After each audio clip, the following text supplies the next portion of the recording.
Are you a scaling SaaS founder? Ready to make the leap from leading a team to leading an organization? Join us each week as we refill your think tank with actionable tips and strategies from great business minds you know and those who don't know yet. This is SaaS Fuel with your host, 5-time entrepreneur, SaaS founder, and globetrotting adventurer, Jeff Maines. Welcome back to the SaaS Fuel podcast, where our ideas come from the Bermuda Triangle of innovation. Mysterious, uncharted, but worth the voyage. And, some ideas from SaaStr too. I'm your host, Jeff Maines. I help B2B SaaS founders like you scale from 7 figures, which is good, to 8 and 9 figures, which is outstanding. Together, we supercharge revenue growth, create premium valuation, and craft a business you're proud of and a life of impact and freedom that you love. Well, we are in the middle of SaaStr. It has been great as usual. I always love being outside. I think that's one of the greatest things about this event is being outside all the time. And seeing some familiar faces here, which is awesome. Seeing some new ones as well. And that always happens, new SaaS companies all the time. And, a few companies that are missing that I kind of expected to see here. So very interesting times for sure. My favorite thing here are the brain dates and spending time with other founders. Now, some of the speakers are good. Most are just kind of okay. And the reason I prefer focused conversation to text-heavy PowerPoint slides is that they make me think. And most importantly, they make me think differently. And good speakers do that too. They answer questions that Google and ChatGPT can't. I see something one way and they show me 3 more ways that are right in front of me that I didn't see at all. Good content does that too. And we've all heard that content is king. And that can be true. Or if we go way back to episode 1, Neil Gordon shifted 1 letter in that word, content. And that was context is king. And I think that's really, really important because not all content wears that crown. If content is king, not all content wears the crown elegantly. And the audience needs both of those, content with context.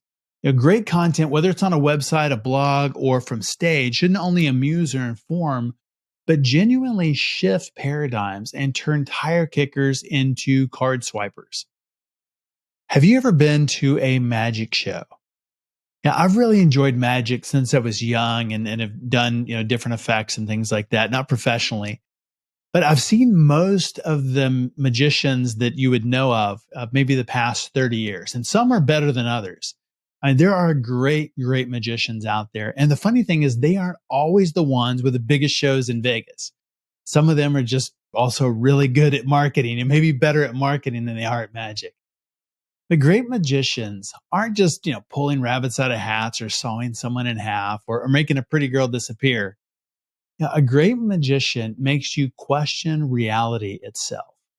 You're watching and you're thinking, there is no possible way I saw what I just saw. And there's a reason that somebody like David Copperfield has been around for so long. I mean, he has done some pretty amazing effects. I mean, making the Statue of Liberty disappear, if you remember that far back. Just crazy, crazy concepts that make you think differently. David Blaine does that with street magic all the time.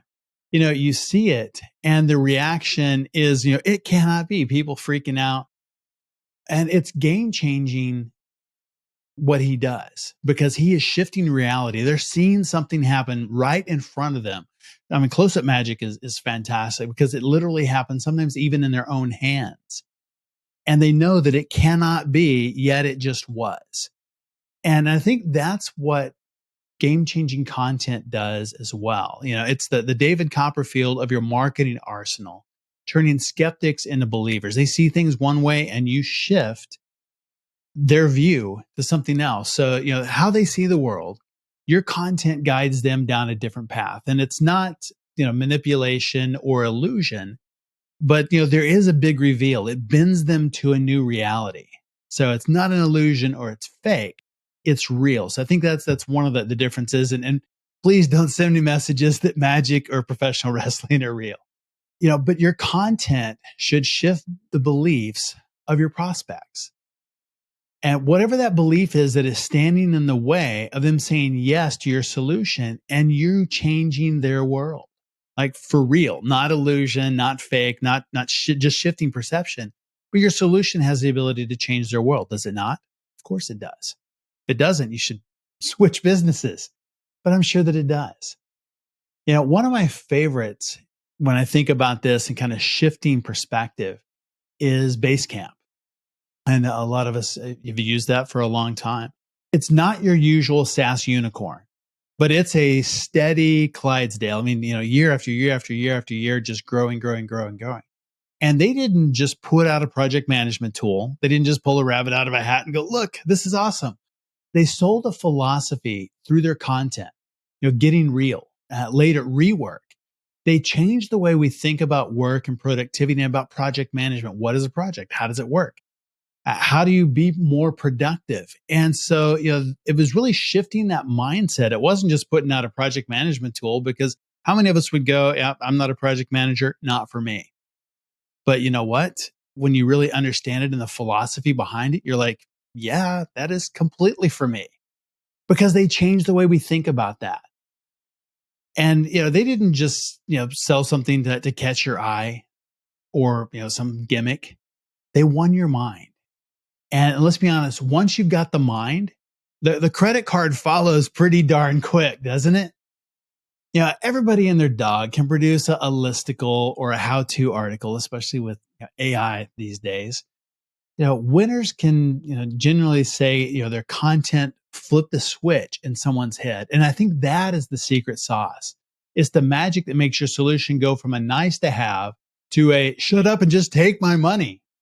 There's a chapter in my book about that. Today, we'll dive into the alchemy of belief shifting content. How do you craft a message so compelling that your projects couldn't ignore you, even if they tried? Is your content that compelling, or is it kind of like everybody else's, maybe a little bit ignorable? How do you transform your blog, your podcast, your YouTube channel into a conversion machine that prints money faster than a teen discovering online shopping? Are you ready to be the magician instead of just another face in the crowd? We have to stand out to be successful. It's very cool to bring those people with the same shifted beliefs together. And I have to tell you about a great new book called From Grassroots to Greatness, 13 Rules to Build Iconic Brands with Community-Led Growth by friend Lloyd Lobo, and the foreword by Jason Lemkin. So it's ideal that I talk about it here at SaaStr. We've all seen how traditional marketing, even digital marketing, advertising is kind of losing its edge. It's harder and harder to stand out that way. A few companies do it, but most are really pretty ignorable. Features won't make us stand out. Big personalities won't do it. Gimmicks may work temporarily, but the novelty of being a dancing bear wears off. So how do you stand out in the market? Community. That's where it's at. One, we're lonely as a society and need connection. We crave connection. And two, we want a place to fit in with other people we have something in common with. And a thriving community is your biggest asset, even bigger than brand. And in his book, Lloyd lays out 13 rules to attract your own army of raving fans. It's your ultimate acquisition channel, brand differentiator, feedback source, retention lever, and catalyst for transformative change. Brands of yesterday, the old guys, were built on what they told the world about themselves. Brands of the future will be built on what the community says about them. So you can get your copy at grassrootstogreatness.com or Amazon. Pre-order now. It releases next week. And we'll actually have Lloyd on the show to talk about how the 13 rules apply to your SaaS business next week. We've got 2 episodes coming up with him next week to specifically talk about this topic of community. But get out there, do a pre-order, get your copy of Grassroots to Greatness today. Our founder on Tuesday was Tony Flores. He's founder at Growth Science. They replace funnel analysis with market research to supercharge go-to-market execution and help challenger brands in competitive B2B SaaS categories. And not just help them in competitive categories, but help them become category leaders, category creators. Very, very great conversation. If you missed that, definitely want to catch up. Our expert guest last week was Christine McDaniel, founder and principal of the Magnolia Firm. It's an M&A brokerage firm helping digital business owners like SaaS founders achieve the perfect exit without compromising values or valuation. My guest today is Irwin Hau, founder of Chromatix Web Design, an award-winning web design and conversion agency. And since all the way back in 2009, he's analyzed 60,000 plus websites and gone on to amass over 80 industry awards and mentions for his work. Alongside running a busy digital agency, Erwin specializes in digital transformation and business efficiency, utilizing custom web tech solutions. Welcome a guy that is all about content that converts, Irwin Hau. Hey, Erwin, welcome to SaaS Fuel. Hey, Jeff, how you going this morning? Fantastic. Well, I'd love to hear a little bit about your background and how did you get into marketing? You've been doing this for quite a while. Oh, it's been a while and stuff. I feel like I've done the rounds and stuff like that. But no, I actually started my background. I mean, if we go even that further back to uni days, I actually did my master's in advertising. And that was quite some time ago. I won't give away my age too early and stuff like that. But no, I did my master's in advertising, and having, started and worked hard then, I then jumped into 2 ad agencies here in Melbourne, Australia. So I worked for the Y&R group, so George Patterson Y&R, and then the Clemenger, so BBDO group here in Melbourne. So I did my rounds there, worked for the man, thought I'd be the man. And so I broke out, did my own thing, and started starting my own digital agency at the back of the GFC, the real tail end in around 2008, 2009 period. And the rest is history. And so this is me doing anything to do with marketing and stuff like that, and loving digital. Yeah. That's awesome. Chromatics. How did you come up with that name? Yeah, Chromatics. I still remember I was with my business partner at the time, Josh. We were sitting in Borders, which doesn't really exist here anymore. But we were sitting there with these design books. I remember just going through those books, and we're looking for, firstly, just names that weren't taken as domain names. You know what I'm talking about when you're trying to find a domain name. Yes. And so we're looking through, and the word chromatic came up. The science of colors is what it means, the science of colors. And I thought that was really fascinating, because I don't want to just be another designer, I didn't want to be just another marketer who just did the same thing that just, look, font, look, colors, and whack it. And we wanted real good thinking behind it. And let's be honest, the X at the end is just because it's a little bit cooler. And we needed the domain name, right? We couldn't get the domain name, so we got X, So chromatics means and comes from the heart of the science of colors. So that's it. Yeah. But you're a lot deeper than just color or design. I mean, it's really about products and solutions. How do you see that in marketing? Yeah, for sure. It started as just pure colors. Then we understood it later as, and it's been 14 plus years now running this company. It's more to do with the human psychology of human behavior, pattern interrupt techniques. It definitely goes a lot deeper and stuff. And so we really want to go into the psychology of how people think.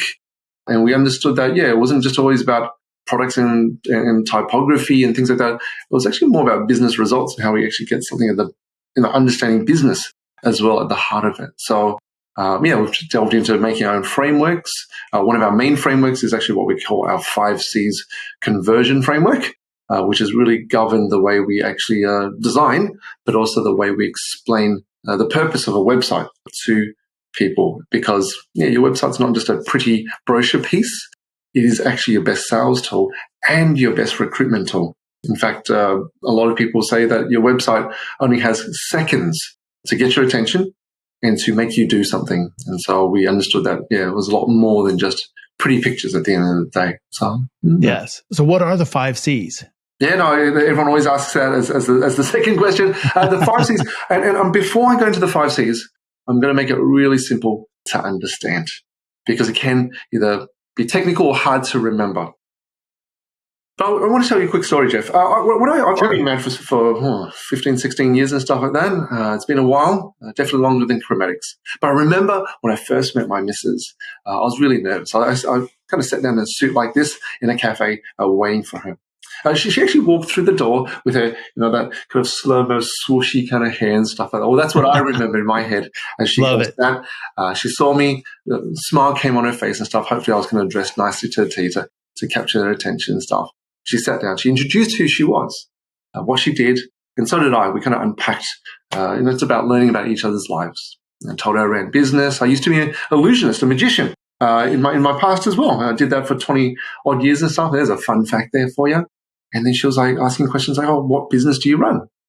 What magic tricks do you do? Have you actually performed for, what's your highlight in your magic career? I'm going to call it career here because I'm just a serious hobbyist, sort of thing we'll call it. And as the food, the wine came and stuff, we had a great time. And at the end of the night, with my sweaty hands, I mustered up the courage to ask her out for a second date. And the rest is history. So why did I just tell you? And what did I just tell you about me and my wife? Well, the truth is, what I just told you was actually the 5 C's, but just in story form. Because the 5 C's just stands for capture, clarity, content, credibility, and close. And what I'm trying to do, why I explain it in this way is it's a very natural human psychology process on how we engage with people. So 2 things. Did you notice I did not ask at the very beginning for a second date or her hand in marriage? Because I can just picture Ryan. She'll look at me and say, oh, you creep. I don't even know anything about you. Right, right. So number 1, you can't change the order. But what if we went on that whole date and at the end, with those sweaty hands, I go, oh, hi, I was just wondering if you would like to go on a second date. And she goes, actually, it's just really awkward. Like, you didn't even introduce yourself at the start. I'm not even clear who you are. I mean, that would have been awkward. So you don't want to miss a step either. So what I'm trying to say is, when it comes to our 5 C's conversion framework, or looking at the natural human psychology and how people engage and interact, we have to just lean on basic human psychology, the basics of human behavior. We're not trying to recreate or do anything special. I just want to emotionally get her attention first. That's the heart side. Then logically speak to her mind about who I was and the credibility of, what I say was true, which would then make the hands move. Yes, I will give you my phone number. Yes, I will, go on that second date. And it's part of what we call our heart, head, and hands hierarchy. If you move the heart and the head, you can make anyone do anything with their hands. And so that's the way we build websites. It's not just pretty colors. There is a science behind it. So, yeah. That's really, really good. And I love that you did that in story form. Oh, and that's something that I think works well in marketing too. It's not just, here's a bunch of information, but making it where it's very relatable. It's where something that we remember. Yeah, no, for because sure. we've had shared experiences. 100%. I mean, the truth is, I don't want to sound like Sesame Street and say today's brought to you by the letter C and then go bang, bang, bang, bang, and go, here's the 5 C's and stuff. I mean, it sounds That's so much marketing, though. Yeah, it still works and stuff because you go, oh, Cookie Monsters. See, no, that's not cookies. Yeah. It's a conversion. That's the word. As much as it sounds all scientific and really like, ooh, he's got a bit of a framework, it's meant to be really simple because it is simple. It's not as hard. And I always say it's common sense, but common sense isn't so common either. So true. No, thank you for that. It's really kind. So So is that how marketing works best, is when it is relatable and it's something that people, it's not so out there just a list, but it's something they identify with and go, oh, me too. Yeah. Well, I think marketing is quite simple if you actually I think anything and everything is actually quite simple if you actually look at it and break it into its kind of core raw materials, its raw form. I mean, I don't want to sound like a Gary V or, those kind of marketers who are fantastic in what they do. But he is right. It is the mastery of attention, owning that traffic, knowing how to engage with someone first. All he's really saying is master this side first, because engagement starts with the heart. It's not just logic. I mean, there's a reason why YouTube's visual, yes, you have podcasts and stuff, but we do understand that words is fantastic. Pictures speak 1,000 words. And what's a video then? 3.8 million or whatever words, it's just engaging. So if you can get someone's attention first, and then you can get them through that cycle of emotion, logic, then action's kind of quite easy. And that's why they say, get the attention first, master that. And then after, I think he calls it the jab, jab, punch and stuff, after lots of giving, making it genuine, we then ask him, hey, we've got a solution to your problem. Can we help you? Yes. Insert product. If not, no worries, no harm, no foul. Let's give again, sort of thing. So yeah, I think marketing is meant to be really simple. I think we get caught up, Jeff, if I was being honest. We kind of go to the barbecue. Oh, hey, Jeff, how you doing? Yeah, I'm doing great. Hey, what are you doing? And you kind of hear these, I'm running social media ads. Or I'm doing AdWords. Or actually, I did. And you kind of start getting itchy because you have no plan. And so other people's opinions become your plan, or your competitors' plan becomes your plan. And the question is, I always go, why? Like, do you understand that marketing can actually be basic? If you break it down to its core, this is an oversimplified version stuff, but I mean, you can in some ways summarize all marketing as just inbound, outbound referral partners. That's it. And every method you use is a variation of this. I mean, I had one friend say to me, actually, Erwin, I can think of 11. But I mean, let's just break it down into really simple. Either people come to you because you're really awesome. You go to them because you have no idea who they are. That's, that's the cold email, cold calls and stuff like that.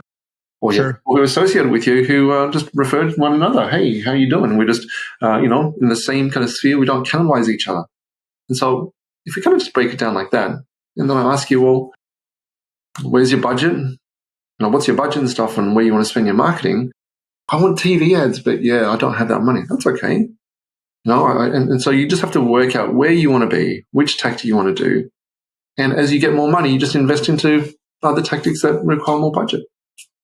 Simple. So I'll make it sound simple. Yeah. Yes. You do make it sound simple. Yeah. And I like that because it really should be, it should not be mysterious or complex, but it does take strategy. It's not just throwing some things out there and hoping that it works. Everything in life requires strategy. I mean, what do they say? If you fail to plan, you plan to fail and stuff. Yes. And that's the same with marketing. It's the same with life. It's the same as, going on that date. I did not just whack on anything, just rock up. No, I planned. I actually said, there's probably a lot of planning for it. With this kind of cologne, with this kind of hairstyle or lack of hair now as I'm getting older. I mean, this is all meticulous. The restaurant that I chose. It wasn't let's head down. So, no, it was actually like, no. And then I made sure when I sat down, I was like, okay, well, if I'm in this position, she'll see. And then I was sitting there, the cutlery, the plan, I was going to make it absolutely perfect. That planning goes a long way. And if we are here's the key word, Jeff, if we are intentional with what we do, as opposed to just randomly just go, let's just grab it, the next best shiny thing, butterfly, and then you can just, go off somewhere else. I think you'll always in life do a lot better. So, yeah. So what are some mistakes that you've seen founders, entrepreneurs, SaaS founders in particular make in marketing their products? Yeah. Oh, where do I begin? Because I own my own SaaS and stuff like that. So I'm not going to comment on others. I'm actually going to have a go on myself. The feature trap. That's number one. Ouch, that hurts. And I It's true. I remember saying to my team, guys, because let's be honest, I'm now the client and the customer. I mean, sorry, client and the builder, the developer at the same time, right? So I said, guys, we're not going to get stuck in this trap. And then it's on automatically. I'm like, but we need this feature, and can you? So really, don't get stuck in that. More features. Get it out there, get it confirmed, make sure people like what you're doing first, and then build on top of it and stuff for them. And so I'm guilty. My MVP is more like MVP plus, many additional features where people are going, actually, did you know, if you hold back on the features, you can always create new plans or upgrade your pricing later because you're now giving them a reason to. But if you put all the features at the beginning, not only do you not know if it works, you have no reason and you have to think even harder.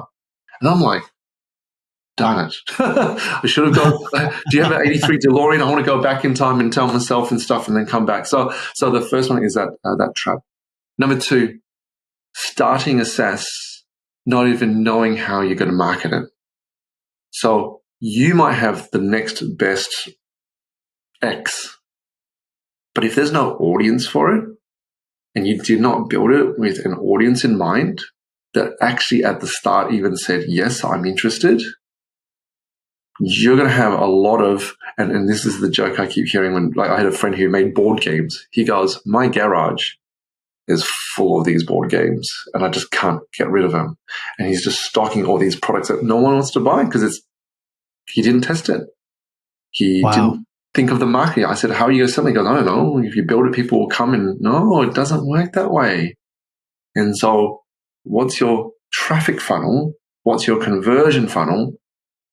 Because once you've got the product, I mean, everyone thinks their product's great. Right.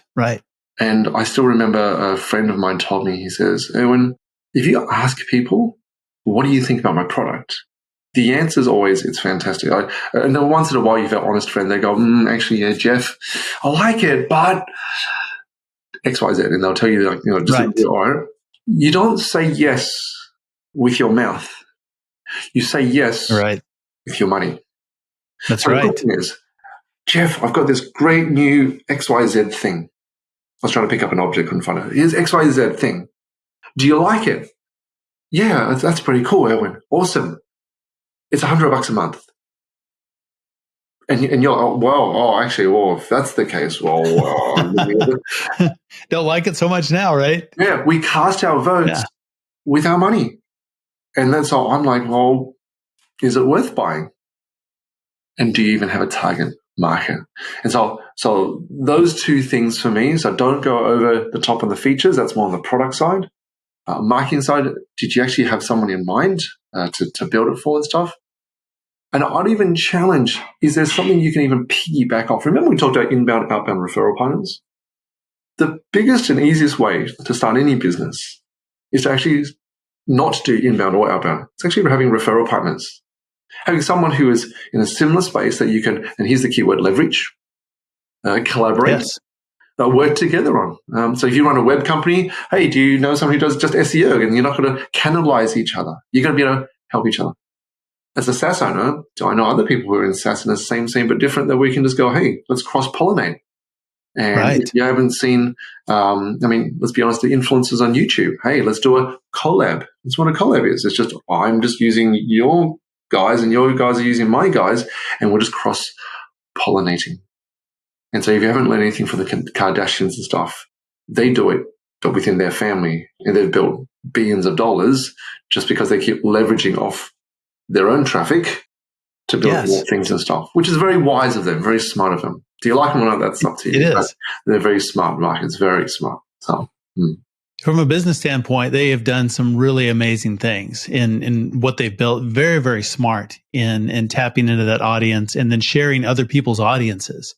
Oh, it's really good marketing lessons. Actually, I was actually watching something about that last night, and I was like, that's incredible. But they own the eyeballs. They own that traffic, the attention, that we've been talking about. So, yeah. So they just find a way to monetize it. Yeah. Anyway, but they're my 2 thoughts, I think, from that come off the top of my mind. And as I continue just to reflect, it's I definitely know there's more, but they're the biggest killers, I find. Yeah. Well, let's talk about your SaaS, Conversion Cow.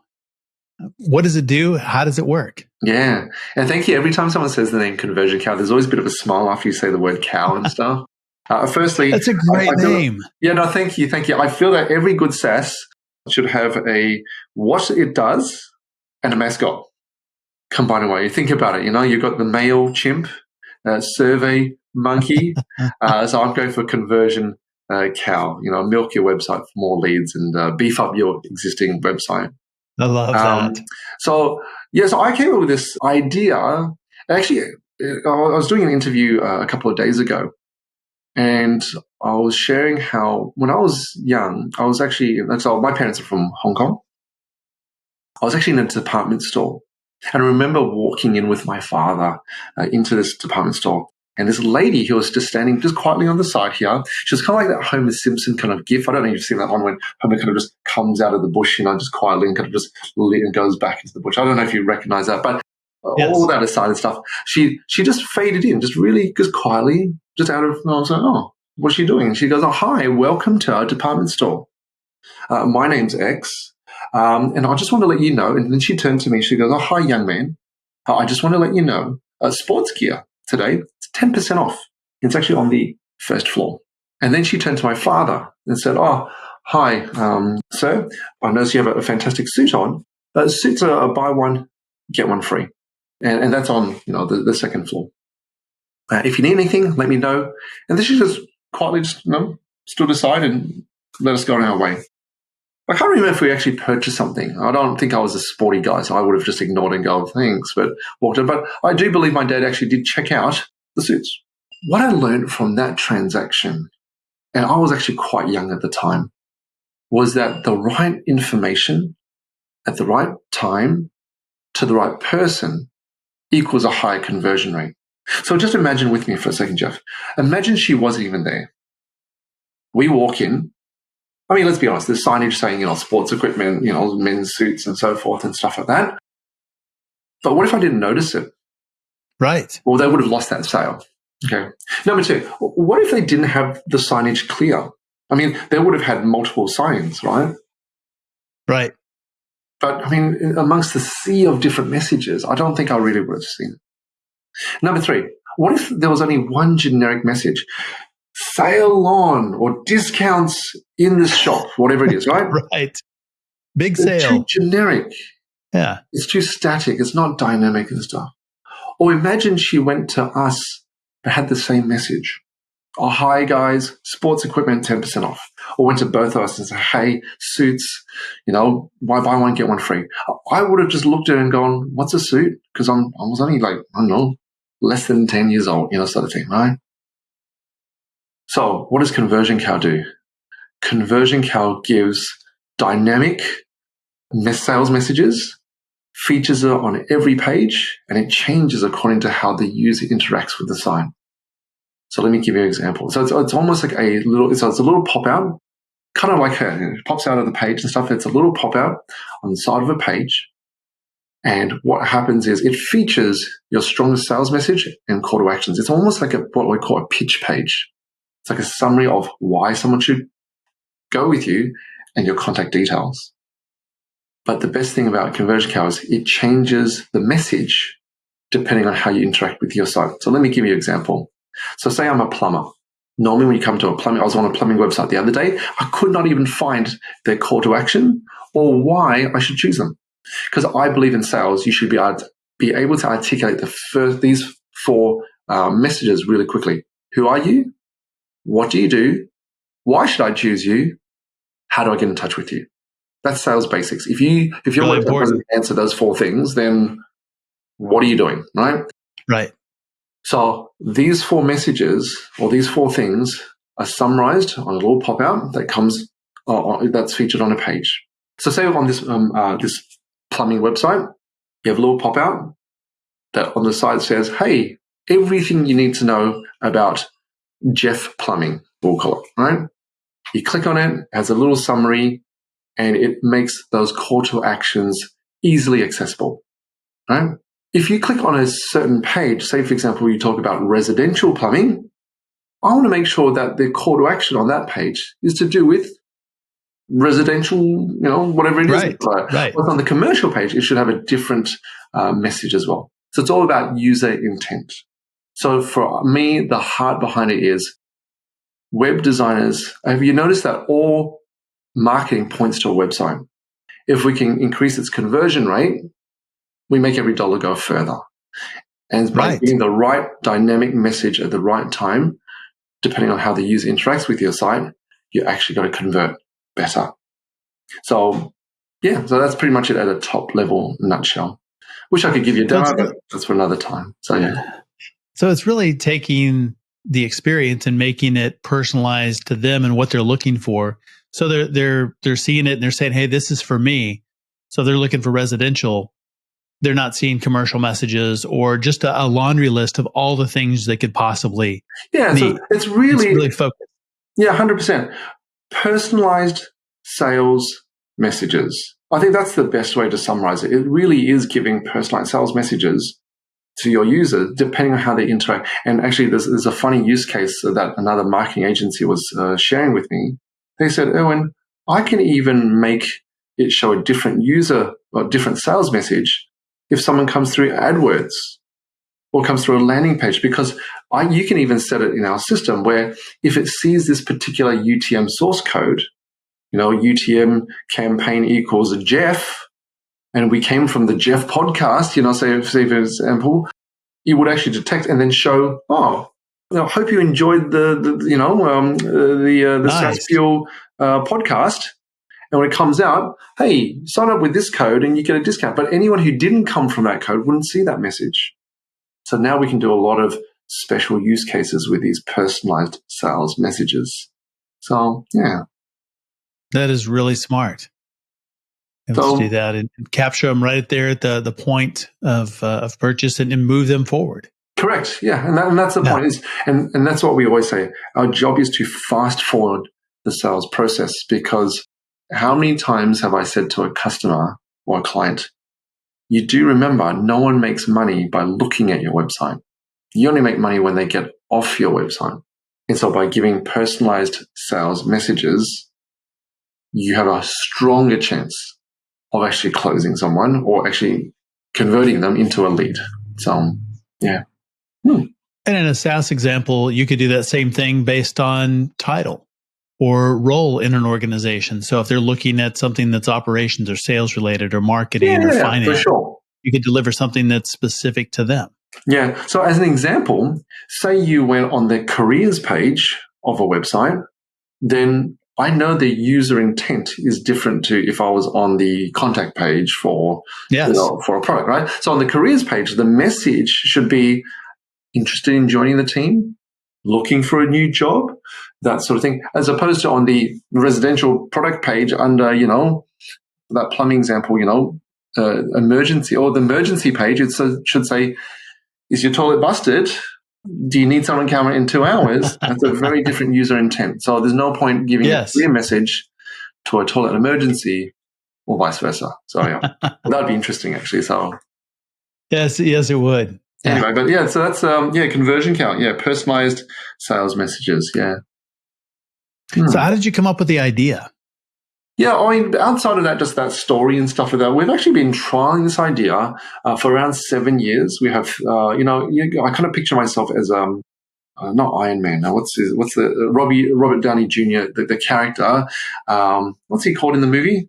Tony Stark. Tony Stark. Iron Man. That's right. So I kind of picture myself as Tony Stark with these Iron Man suits. And so you've got Mark 1, Mark 2, but we've got Mark 31. So we've got 31 different versions we have trialed with clients. And then we got to the final one, that really cool, hot red. And, it was actually after 31 different trials and stuff like that. We had the last 2 years just building it, especially during COVID, because what else do you do when you're locked down? And in Melbourne, we actually even had curfews. We went in. Yes. Well, as far as that, which was interesting. What else do you do? And so you start another business. So, so we kind of just built that out, and we wanted to productize that. So yeah, it was just all trial and error, like all things, and that's it. And so here we are, trialing out. So yeah, that's really smart, is to be able to do that and iterate. And so what you have now is significantly more refined than what you started with. Yes, absolutely. So in the real world. Yeah, so, and it kind of saved us some time then, rather than just go, hey, would you like it? Do you like it? Does it actually work? And stuff like that. We kind of already proved it. Funny enough, I've got, I think Mark 7 or something on my website at the moment. So the static version and stuff. And how many comments I get going, that's really cool and stuff. And I say it's not just cool, it actually helps me make money. That's even better. That's the part which is cool. Not that, wow, when you got my attention, I'm like, well, that's the point. But attention is just, remember, the hard part.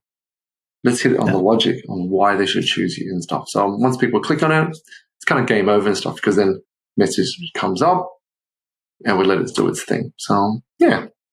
So how do you lead them forward from there? The initial messaging, to the next step to the next step to ultimately buy. Yeah, for sure. I believe that the sales or the conversion journey is a step-by-step one. I actually wrote an article for government here in Victoria, Melbourne, Australia, where they were asking me, talk to me about this sales funnel. How are your websites your best salesperson? And I drew this diagram, and I can't show the diagram here, but let me just explain it.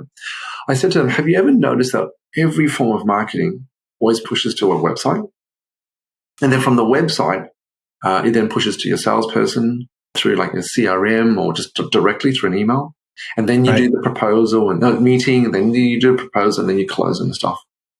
My job was, I just wanted to solve this bottleneck right here, which is the website one. How do I get people off the website and onto the phone or email really quickly so then people could continue their conversion process? Because remember, it's all about the 1%ers, Jeff. If we can improve our traffic at the very beginning, getting people to the website, 1% is here. So if you need an AdWords person or an SEO person or social, make sure they're absolutely awesome and keep optimizing your accounts. Your website, have you optimized it for greater sales? And that's where a conversion cow comes in. We just didn't want people to pay exorbitant fees for web design. I don't know how much it is now around the world, but you hear everything from 150 to 300 per hour.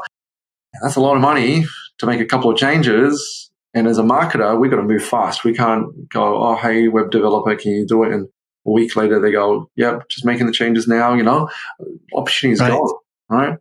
And so we want to build something quick and cost effective that can be done here.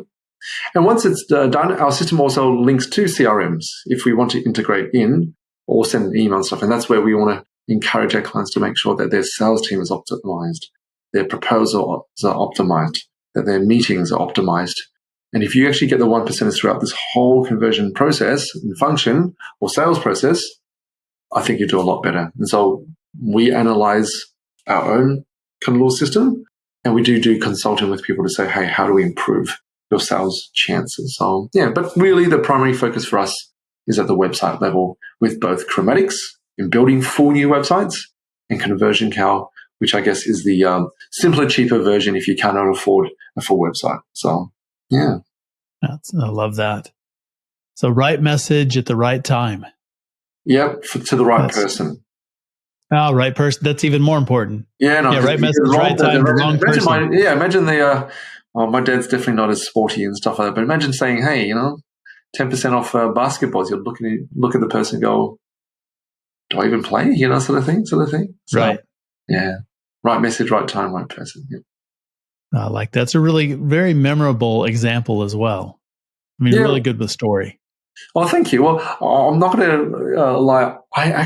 That line really resonated with me because of a talk that was given. I can't even remember who gave that talk, but I remember it was just a throwaway line that I was saying. And in my head, that was the message, because I think we try to create marketing messages that are too generic, that are for everyone, that have no timeliness and no intent and stuff. Then why? We have to be specific and intentional. There's the word intentional again. Specific and intentional in everything we do. Else, we're just guessing. Marketing is scientific in ways. It's having a hypothesis, testing theories, trialing it, going back, modifying. It's not just, ooh, shiny, let's do that. Right. It's very different. So, yeah. Oh, that's good. How do you think marketing has changed over the years? Yeah, you've been doing this, like you said at the beginning, a long time. Yeah. How has it changed, and how do you see it changing going forward? Yeah. In some ways, it hasn't changed, but in some ways, it's dramatically changed. It hasn't changed in the fact that the principles are still there in terms of, mastering attention, people take action, understanding basic human psychology. I mean, humans have not changed that much. We still are, we still get, butterfly. I mean, sorry, we still get sucked into distractions and the same things, using color and so forth. To me, it's just enhanced now. The colors are just brighter. There's more screen views to worry about. I mean, our first website, we just had a desktop view. There's no such thing as mobile, tablet, iPhone, iPad, watch, VR, whatever, goggles, it's just enhanced. So it's knowing how to control their attention. It's also been enhanced with the technology. I mean, clearly when I first started this agency, social media wasn't even around, sort of or certain platforms and stuff like that. Facebook was, I remember, you had your ICQs and all that kind of stuff. But technology has changed. But also how we're augmented now as well. I just had this big chat with these CEOs yesterday about ChatGPT and all things to do with AI, how ChatGPT-4 is already pretty smart. And we're just doing some demos on the screen saying, you know what, you can now do something that used to take this long, right, sort of thing. And you only pay, $20 a month or something like that. How much cheaper is that? And so for marketers, I think for those who are junior, you're going to have a little bit of a heads up because, you've got extra tools to make you look bigger and stronger. It's kind of like putting on that Iron Man suit. You just naturally become a lot stronger. But the tools are only as good as the inputs that you give it. Yes. So AI is only as good as what you write and type and command it to do. And so it's always still the hands of the master. In this case, that is more important than just the tool itself. And I always remember someone said to me, when if I had a $1 million violin with an amateur player or a professional elite violinist with a old violin, you always want to go, we already know the answer. It always comes down to the person, then the tool. And so I think marketing hasn't changed in terms of its principles. People need to still level up. And if anything, they need to be even smarter now because, if my job can be replaced with, ChatGPT and stuff like that, we're in big trouble, right? So we've got to go into more the thinking, the plan, the strategy side. But now with these amazing tools and stuff, we can go so much further, so much faster. But then you've got to be a lot trickier. Here's another example I was saying to another client. Back in the day, about a decade or decade and a half, 2 decades ago, from doing SEO, if you were to look at SEO, you could sniff and just cough and be on the first page of Google. You really could. Sure. The techniques are only getting harder. The strategies are only getting stronger. Google is only getting smarter. They know what you're doing. They're onto you, sort of thing, right? And so it's no longer just about, oh, look, I'm on the first page of Google. It's, everyone knows the same techniques. The internet has widened the knowledge for us. So it's no longer about, I knew what I was doing. Jeff doesn't know. Jeff could just go, well, actually, I don't need to Google it. Hey, ChatGPT, Erwin's doing this. It looks like this. What does that sniff like? Enter. Right. So I think it's more to do with now smart psychology, clean execution, and clean principles that guide your thinking. Not about guesswork, Googling, generic. It's always about, again, just being intentional. So, how do you think AI is going to change marketing going forward? I think it's already changing marketing in terms of the things that you can automate, the tools that we have. I think it would be silly and unwise to just ignore it and go, no. I think if you don't embrace it, it's already in everything. And if anything, it's only going to, I think we're just at the start.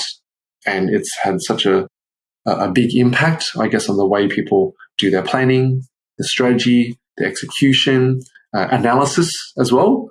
Being able to sort through that much data, I think it's absolutely incredible. So I'd be silly to not even consider using AI in my tool, sort of thing for the future as well. So, and funny enough, when I invented it, it wasn't even around. And so I think those who are on the forefront using AI will actually go a long, long way.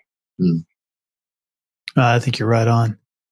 Well, where can people learn more about you and about Conversion Cow and about Chromatics online? Yeah, no, for sure. Well, anyone who wants to connect with me personally, I'd love to just let me know you heard me on SaaS Fuel and my awesome conversation with you, Jeff. But you can jump on my LinkedIn. My name is Irwin Hau. Erwin is in Steve Irwin, so IRWIN. Hau is in how do you do, but pronounced that way, but spelled HAU. So love to connect on LinkedIn. And for Conversion Cow and Chromatics, you can jump on their website. So Chromatics is CHROMATIX, not C, because we couldn't get the domain name, .com.au. And Conversion Cow is just conversion. Cow is in moo. And so please don't try to search LinkedIn for Farmer Erwin. Just Conversion Cow is enough. So conversioncow.com. So, yes. That's great. And that's probably one you do own the search term for, I'm sure. There's not very many conversion cows, I'm sure. Well, I think you've got to work for everything nowadays. And but I'm glad we do rank for conversion cow and marketing related words for it and stuff. So, yes. Thanks. That's great. All right, it's been a pleasure having you on the show. Really enjoyed our conversation. Thank you. Thanks, Jeff. Really appreciate it. Thanks, guys, for listening. Cheers. Thanks again, Erwin, for coming on the show and sharing your insights, resources, and content concepts to help us think about shifting prospect beliefs. You can learn more about Erwin at chromatics.com.au. It's important to add that AU on the end. Chromatics with an X.com.au. And of course, all links, highlights, resources, full show notes are available at saasfuel.com. And be sure to check us out on YouTube as well. Full episodes, shorts, outtakes, all kinds of fun stuff there. Subscribe and follow us at saasfuel.com or YouTube or both. Everyone who subscribes this week gets a lead conversion magic wand. One flick, and even the coldest leads warm up, not responsible for unintended magical mishaps. So be careful where you point that thing. All right, join us next week where we have a super special double episode I talked about earlier with Lloyd Lobo, founder and author of From Grassroots to Greatness, 13 Rules to Build Iconic Brands with Community-Led Growth. He has an amazing story from refugee to founding multiple companies, exiting, and doing it again. So he will be our guest both Tuesday and Thursday next week. The book releases on Tuesday, and I'm really, really excited about those two episodes and building community. I'm telling you, that is an absolute game changer in your business. So drop me your thoughts on SaaStr this year. What did you learn? What did you love? What did you take away? And I will see you next time, next Tuesday with Lloyd. And as always, enjoy the journey. Thanks for listening to SaaS Fuel. Full show notes for each episode, which includes a summary, key takeaways, quotes, and any resources mentioned, are available at saasfuel.com. Be sure to follow and subscribe wherever you listen to podcasts. And if you're enjoying the content and getting value from these episodes, please leave us a rating and review at ratethispodcast.com/SaaSfuel. We'll be sure to read these out on future episodes.